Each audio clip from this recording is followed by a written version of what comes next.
start right here and let's start to talk about some resources that are available to you for Black History Month, for studying with children or studying yourself. So I wanted to kind of come to you and talk to you about that today. As I set this all up and we go live, I wanted to share a myriad of resources that might be useful to you as you start to think about Black history and things you might want to read with your child, not just during this Black History Month, but all year round. Things and resources that you can have and you can share. I have been doing a lot of things for many, many years, studying Black history, probably like yourself, for years, for almost all my life, really, for all my life.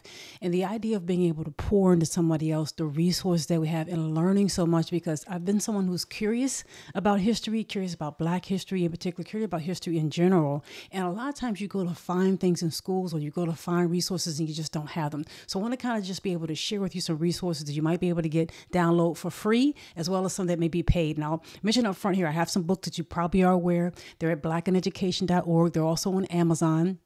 You can get them in a hard copy form, like a paperback form, or in an ebook form if you want to read them on a Kindle or just in any app you want to read them. So it's blackineducation.com or .org and Amazon. So you have 10 Things Your Child Should Know, which is about reading, writing, and math, but it also talks about some history in there as well, some nice stories at the end, as well as stories about Black history. I've been doing podcasts for years, as well as writing and researching. And so I have a lot of very poignant, historical, and really human, heartfelt stories with respect to Black history that are available in my volumes 1, 2, and 3. And you can find them. There are things about everybody from Ida B. Wells to Frederick Douglass to Harriet Tubman to the AME Church, and so many things that are available in there, even some recent things too. So I'll ask that you check it out. Those are some paid resources. They're only like about $5 or less when you get an ebook, and they're under $10, about $10 if you get a paperback. So right now you can find them on Amazon, or you can find it on my website, blackineducation.org, if you want an e-copy of that as well. But I want to talk about not only these resources, if you like to have hard copies, I want to talk about some additional resources that I have that are available on my website. And I'll kind of set that up right now because I wanted to make sure you know it as we come across and we come up to Black History Month. A lot of times we're looking for resources, right? We're looking for things that will help us, things that may be helpful to our children, things we might want to share if we're in school, we're teachers. And like I said, my books are resources that you can use. But I also put together a study center specifically in anticipation of Black History Month that you might be able to use to find out some specific things about history. So if you go to blackineducation.org, and you see a copy of the website right here, blackineducation.org, and you go to Study Center. Just click Study Center. You click on Study Center, you're going to see a number of resources here. There'll be some videos that I have. This is a video that I talk about in terms of Camp Logan, something that took place in 1917, and a whole story I do on that in terms of what took place with African-American soldiers in Houston at Camp Logan in 1917, and the backdrop behind that, not just what happened and how they were hung, but also what happened, the backdrop around that. But beyond that, there's additional resources there, and you can see I have several tabs here of various things that you can these are resources that if you just click on them, let's say you just click on Fannie Lou Hamer there, you'll see that they'll pull up a resource. This is a downloadable resource. It's free. It's free for you to download. It's a whole write-up that I did on Fannie Lou Hamer. You could take about it, and maybe you know about it, or maybe you have a child that would like to know about it. Maybe you have somebody in your family you'd like to know, or maybe you're a teacher and you're looking for some resources to help your children read. Now, this may be, around 6th grade or so on up, 7th, 8th grade on up. Maybe some very developed 5th graders can also read it, but definitely 7th and 8th grade on up and 6th grade on up. This is the resources that you can look at and read. And if you're an adult and you want to dig deeper into these resources and to these topics and subjects, you could take a look at this. So this is about Fannie Lou Hamer. And just to give you an idea of what the resource is like, this is already a write-up that I did, an article I did on Fannie Lou Hamer. And you can see it kind of goes deep. It talks about her life. It gives you a timeline because, there are things that were happening in Fannie Lou Hamer's life that a lot of times when we study people, we study them outside of what was taking place in their life, right? So, she was actually in jail. The famous or infamous beating that she took when she was in jail, she got that at the same time Medgar Evers was being killed. She was in jail while Medgar Evers was assassinated. She was in jail being beaten and abused, being kept there without getting medical attention while Medgar Evers had been assassinated. So these are some of the things I like to pull together, some of the things about history that you may not know, may not think about, may not be told to you, because a lot of times we like to look at people's lives as if it was just in and of itself, as if, her life was kind of in a vacuum. And maybe we'll mention some people like, Martin Luther King, but we don't talk about necessarily Medgar Evers and the dynamics that were happening in the country in so many different levels. So I include that in this Fannie Lou Hamer resource here. And I'll just say up front, I have a lot of resources that are available. They're available not only on my website, I also have some available on Facebook and my group and that as well. But, I wanted to share this with you because it kind of goes kind of deep into Fannie Lou Hamer. It gives you deep enough where you can get more information about her than just a cursory understanding. But also it's not like it's 100 pages long. So if you're giving this to a child, a 7th or 8th grader, if you're reading yourself, it's not like you're reading 100 pages. Some children like to read, some children get a little scared when it's a lot of things to read. But it gives you a deep understanding of Fannie Lou Hamer and gives you some idea of what she talked about when she gave her famous speech at the Democratic National Convention in 1964. So that's one of the resources that's on my website. But as you start to look at it, there are a number more. So the whole narrative of the life of Frederick Douglass, I have the entire narrative of the life of Frederick Douglass on there. And right now it's available for free. And as I picked it up and look at that, then this is a whole book. This is a whole book that goes, very, very many pages. It's just a whole book that goes very many pages, but does just more than just the life itself.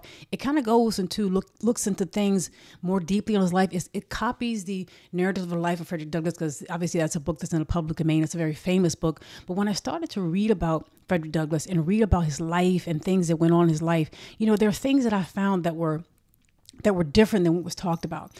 I've had a chance to visit his home in Washington, D.C., what would have been his vacation home in Highland Beach in Maryland, as well as to go down to the Eastern Shore where he was enslaved in Maryland, and to visit various places that are related to him when he was enslaved and his life growing up. And there are connections that people don't make. And when you think about that, he wasn't just enslaved in Maryland. There was a lot going on in his life. And if I pull up this right here, you can see right here, this particular area is actually an area near where he was enslaved, and it gives you an idea of the kind of landscape, the kind of things that he and Harriet Tubman, because Harriet Tubman was enslaved in the same general area of Maryland on the eastern shore of the Chesapeake Bay. She was enslaved there. So I took pictures just to give you an idea of what the landscape might look like and things that might be going on. But another thing that strikes me different about Frederick Douglass, he was enslaved on the plantation of a man named Colonel Edward Lloyd. So he wasn't enslaved by Colonel Edward Lloyd.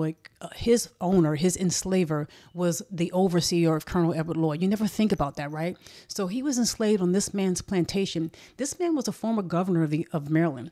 He was a former United States senator and a former United States congressman, and very, very famous in the state of Maryland. He was actually one of the richest people in the state of Maryland. He's one of the richest family. He came from one of the richest families in the state of Maryland. And so Frederick Douglass was enslaved on his plantation because his overseer was the person who was enslaving Frederick Douglass as a child. And when Frederick Douglass talks about those horrible things that happened in this book, in the narrative of the life of Frederick Douglass, it's happening on this man's plantation, under this man's watch.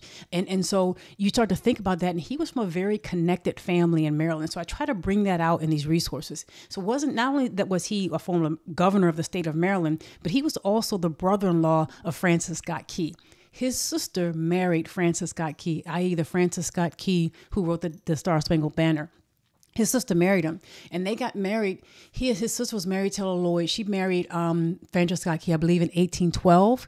And Frederick Douglass, I believe, was born in 1817. I know some people say 1818, but I kind of share in here. I think it's 1817. But Francis Scott Key married this man's sister in 1812, about 5 years before Frederick Douglass was born. So 5 or 6 years before Frederick Douglass was born. It is quite possible, it's not outside of the realm of possibility that Frederick Douglass might have been on this plantation while Francis Scott Key was there.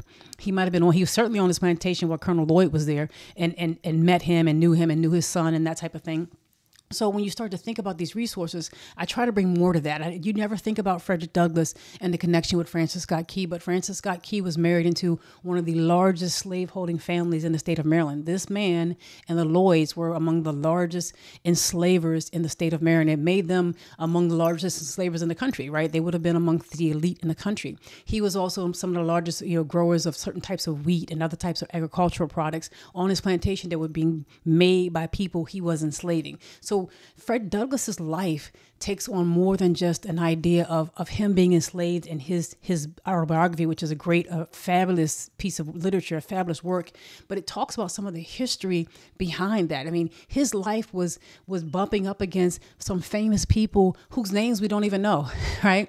Some people in American history, like Colonel Edward Lloyd and his children, who were famous at the time, whose names we don't even know now. And they were of the aristocrats, if you will, the aristocracy in the state of Maryland and in the United States, really. And so this is brought out in this book, and I talk about this in the book. I haven't seen anywhere else that it's talked about, but I'll ask that you take a look at it. It's there. It's on my website. It's available to download. I'll ask that you take a look at these resources, that you tell somebody about it, you share it. And if you get a chance, you want to help me out or support me, but you can get one of my books at blackineducation.org or on Amazon, whether it's stories about Black history or 10 things your child should know, or They Can't Pull Us Up, which is a story about Harriet Tubman's life. You can support me by doing that as well. So I very much appreciate that. Or supporting on Facebook, that type of thing. So not only do I have Frederick Douglass and Fannie Lou Hamer, but various people here, as you might know, maybe your child doesn't. James Forten was a very famous man in Philadelphia. He was during the Revolutionary War. So I try to look at some different time periods here. And this is, again, on my website at the Study Center, blackineducation.org. You can download this for free.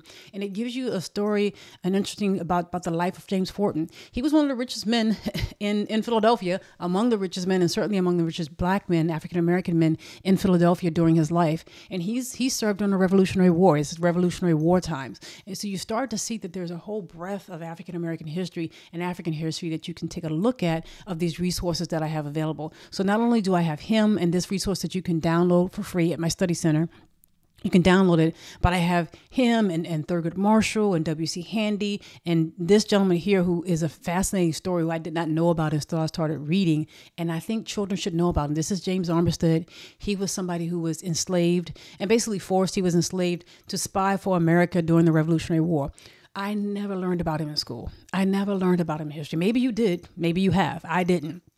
And so when I started reading about him, I was fascinated about his life and what happened to him. He was somebody who worked with Lafayette. So the famous Lafayette, who we talk about, who was a commander in the Revolutionary War from France, who's helping us out on our side. He is someone who is spying for the Americans against the British during the Revolutionary War, close to the end of the war, during the time when we're about to fill up the war and beat the British. He's spying and giving very valuable information. He not only spies for the American side and goes over to the British side, acting as if he was escaping slavery, because they were asking people who were enslaved that they could tell them that they could leave people who were in rebellion against Great Britain, and they could come to the British side and get their freedom. He pretended like he was one of those people. He ended up being very, very much in the confidence of Cornwallis and even Benedict Arnold he met, because Benedict Arnold went to the other side and was helping the British. He ended up giving them false information, helping us very valuably. And then they thought, since he's on our side, go back and pretend like you went back and go spy on the Americans. So he was a double spy. He was a double spy in the American Revolutionary War.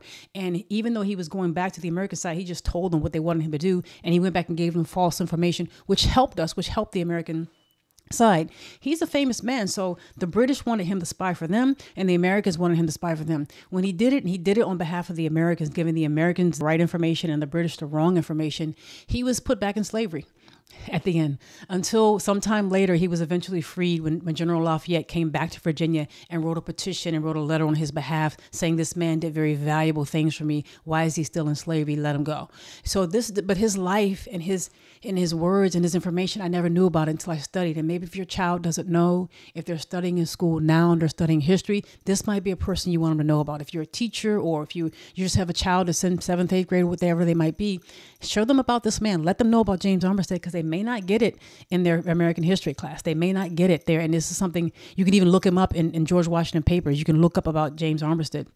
So I have James Armistead here available. Even the Confessions of Nat Turner. I have the Confessions of Nat Turner. If you've never read that, that's available as well. And even the first issue, one of the issues of the North Star that Frederick Douglass did when he was writing Henry Clay, a very famous, well-written article, an open letter that he wrote to the very famous senator at the time, Henry Clay. We challenged him on the issue of slavery and why was he enslaving people and saying that slavery was wrong, but still not letting go, not letting free the people that he was enslaving himself. So it's a very poignant letter written by Frederick Douglass in the first issue of the North Star. I have a copy of that. I have that here as well. And then I go on and I have other things. So if you're looking for ancient Kemetic resources, I have some of those here as well. One of the most famous battles that took place in all of history. Literally one of the most famous battles in all of history is the Battle of Megiddo. And this is another thing, another reason why I asked, why don't we talk about this? Why is this not something that's available in schools all over? We learn about the 300, great for the 300, and we learn about, ancient either Roman or Greek soldiers. We learn about gladiators. We learn about various famous battles in history, but we don't learn about one of the most famous battles. And one of the reasons why the Battle of Megiddo is one of the most famous battles in history, it is the first battle that we know of where we have a real documented information about the tactics that were used, about what the king and the generals were thinking as they went into war.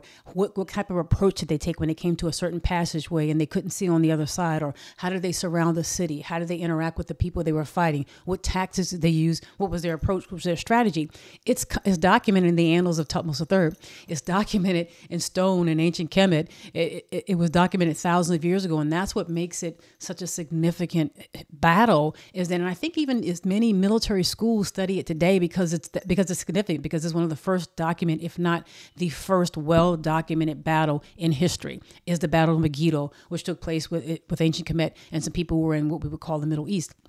So that's here. And so if you're studying history, world history, I don't see why you would read about, or the 300, the famous 300, or read about Roman things and not read about one of the first most well-documented battles that ever took place. Why not read about the Battle of Megiddo? I have that here if you'd like to look at it and download it and read it for free. So I pray that you share this with people, tell people about it, tell people about my website, tell people about my resources. It's blackineducation.org. And I'll just share a couple other things there. I have the 42 Negative Confessions, if you've ever heard about the 42 Negative Confessions. And I wanted to read, what were they? What did they actually say? I have that in here as well. Some things about Shepenwepet II, who was a Nubian priestess, if you will, in ancient Kemet, as well as some things about the Sahara Desert and what changed in the Sahara Desert in terms of why things changed in the Nile Valley thousands of years ago. So I wanted to share that with you. If you are a subscriber to me on Facebook, in my Facebook subscriber page, to those who are paid subscribers, it's like $2.99 a month. You have more resources than this. You have a wider range of resources. There's at least 10 items there from things that are not included here. So just to make that, things on the Old Kingdom, things about Punt, the land of Punt, Queen Amanirenas. There are various things that I have in that subscriber page for folks who are subscribing to be paid subscribers for $2.99 a month on Facebook. But with that being said, I just wanted to share this with you. As I mentioned, these resources are free. You can download them. You can go to my website. It's blackineducation.org. blackineducation.org, and you can just click on Study Center, go right to the Study Center, and be able to download these resources for free. So I pray and ask that you would tell somebody about this, share somebody, let's get these resources out and tell more people about it. God bless me, God bless you, and God bless me as well. Hope you have a good day. Bye-bye.